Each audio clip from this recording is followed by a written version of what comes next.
రాష్ట్ర ముఖ్యమంత్రి మున్సిపల్ కార్మికులకు ఇచ్చిన హామీ మేరకు అవుట్సోర్సింగ్ మరియు కాంట్రాక్ట్ కార్మికులను పర్మనెంట్ చేయాలని కోరుతూ ఏఐటీసీ నాయకత్వంలో మున్సిపల్ కార్మిక సంఘాల జేఏసీ ఇచ్చిన పిలుపులో భాగంగా ఏలూరులో నగరపాలక సంస్థలో పనిచేస్తున్న పబ్లిక్ హెల్త్ అవుట్సోర్సింగ్ కార్మికులు బుధవారం నుండి సమ్మెలోకి వెళ్లారు.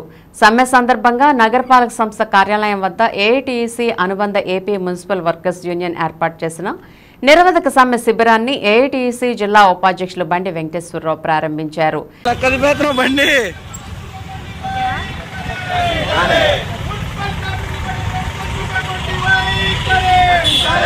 సమ్మె శిబిరంలో పాల్గొన్న కార్మికులను ఉద్దేశించి ఏఐటీసీ ఏలూరు జిల్లా గౌరవ అధ్యక్షులు కె కృష్ణమాచార్యులు, జిల్లా అధ్యక్షులు రెడ్డి శ్రీనివాస్ డాంగే మాట్లాడుతూ రాష్ట్ర ముఖ్యమంత్రి జగన్మోహన్ రెడ్డి 2019 ముందు పాదయాత్ర సందర్భంగా తమ పార్టీ అధికారంలోకి వస్తే మున్సిపాలిటీల్లో పనిచేస్తున్న అవుట్సోర్సింగ్ మరియు కాంట్రాక్ట్ ఉద్యోగ సిబ్బందిని కార్మికుల్ని పర్మనెంట్ చేస్తానని హామీ ఇచ్చి 4 సంవత్సరాలు గడిచినా ఇప్పటి వరకు ఆ హామీని నెరవేర్చలేదని అన్నారు. బండి వెంకటేశ్వరరావు మాట్లాడుతూ రాష్ట్ర ఏఐటీసీ ఆదేశాల మేరకు సమ్మెను కొనసాగించాలని, సమ్మె పరిష్కారానికి రాష్ట్ర ప్రభుత్వం మరియు పురపాలక శాఖ రాష్ట్ర అధికారులు ముందుకు రాకపోతే సమ్మెను మరింత ఉధృతం చేయాలని పిలుపునిచ్చారు.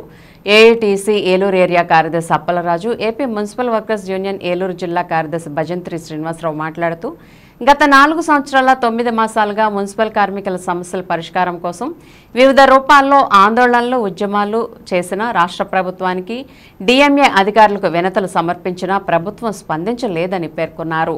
ఎప్పటికైనా రాష్ట్ర ప్రభుత్వం మున్సిపల్ కార్మికులకు ఇచ్చిన హామీలను అమలు చేయాలని వారు కోరారు. ఈ కార్యక్రమంలో ఏఐటీసీ నాయకులు పోలా భాస్కర్రావు, గేదెల నాగేశ్వరరావు, శివకుమార్, మాడుగుల జగదీష్, వంశీ, బంగారు అంకమ్మ, ఉమా, అంతరాజు లీలాకుమార్, అశోక్, మోజెస్, కిరణ్ తదితరులు పాల్గొన్నారు. దానికి మట్టిగా ప్రతిఫలంగా ప్రభుత్వం కాదని మేము అనుకున్నాం. ఎందుకంటే అదేదో ప్రభుత్వమే దానికి వహించాలని మేము భావిస్తాం. ఎందుకంటే ఏమో 4 సంవత్సరాల నుంచి కోరికలు తీర్చమని మేము ప్రభుత్వం డిమాండ్ చేస్తున్నాం. ఈ రోజు కూడా చర్చలో పెట్టి కాలయాపన చేసి ప్రభుత్వం కాలయాపన ఎట్టి పరిస్థితుల్లో మేము రేపు సమ్మెలోకి వెళ్తున్నాం. అందరూ ఇక్కడ వచ్చిన కార్మికులందరూ రేపు 10 కల్లా మున్సిపల్ ఆఫీస్ కూడా శిబిరం రావాల్సిందిగా కోరుతున్నాం. చర్చల ద్వారా పరిష్కారం తెచ్చింది.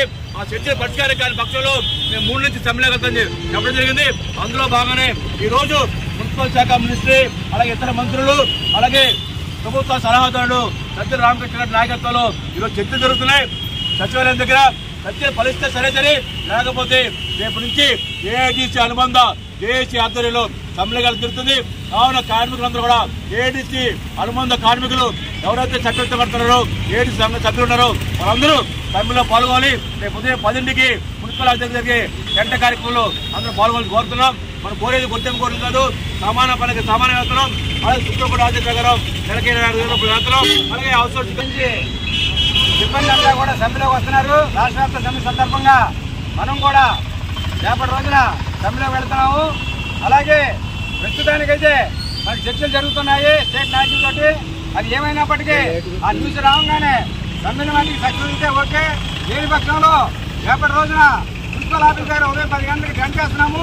ఆ టెంట్లో అందరూ కూడా ఉద్యోగ సిబ్బంది అందరూ కూడా పాల్గొని రేపు జరగబోయే సమ్మెను జయప్రదం చేయాలని, అలాగే ఉద్యోగ సిబ్బంది అందరూ కూడా ఇలా సమ్మె చేస్తున్నారని చెప్పి ఎవరికైనా వెళ్ళిపోకుండా అందరూ కూడా ప్రతి ఒక్క 100% కూడా ఆ టెంట్లో ఉండి రేపటి నుంచి జరగబోయే సమ్మెను జయప్రదం చేయాలని చెప్పి టౌన్ ఏఐటీసీ సెక్రటరీగా కోరుతున్నాను.